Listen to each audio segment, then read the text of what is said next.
બનાસકાંઠા જિલ્લામાં ડીસાના ફટાકડા ગોડાઉનમાં થયેલા અગ્નિકાંડમાં 21 લોકોના મોત બાદ તંત્ર સતર્ક બન્યું છે, જેને લઈને આજરોજ પંચમહાલ જિલ્લાના મામલતદાર એ ડિવિઝન પોલીસ અને ફાયર બ્રિગેડના અધિકારીઓએ ગોધરામાં ફટાકડાની દુકાનોનું ચેકિંગ હાથ ધર્યું હતું. તપાસ દરમિયાન બગીચા રોડ ઉપર આવેલી ફટાકડાની દુકાનોમાં ફાયર સેફ્ટીની કોઈ સુવિધા જોવા મળી ન આવી હતી. તો અધિકારીઓની ટીમને જોઈને કેટલાક વેપારીઓ પોતાની દુકાનો બંધ કરીને નાસી ગયા હતા. તો તંત્રએ દુકાનદારો પાસે કાયદેસરના પરવાના છે કે નહીં તેની તપાસ કરી હતી. તો છૂટક અને જથ્થાબંધ ફટાકડાનું વેચાણ કરતા વેપારીઓમાં ફફડાટ ફેલાયો હતો. તો ભરચક વિસ્તારમાં આવેલી આ દુકાનોમાં સલામતીના ધોરણો જળવાતા ન હોવાથી તંત્રએ ગેરકાયદેસર વેચાણ કરનારા વેપારીઓને નોટિસ ફટકારીને કાયદેસરની કાર્યવાહી શરૂ કરી છે.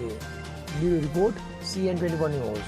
હવે જુઓ દેશ દુનિયાની તમામ ખબરો તમારી આંગળીના ટેરવે. ઉઠાવો મોબાઈલ અને Google Play Store પરથી ડાઉનલોડ કરો અમારી CN24 ન્યૂઝ મોબાઈલ એપ.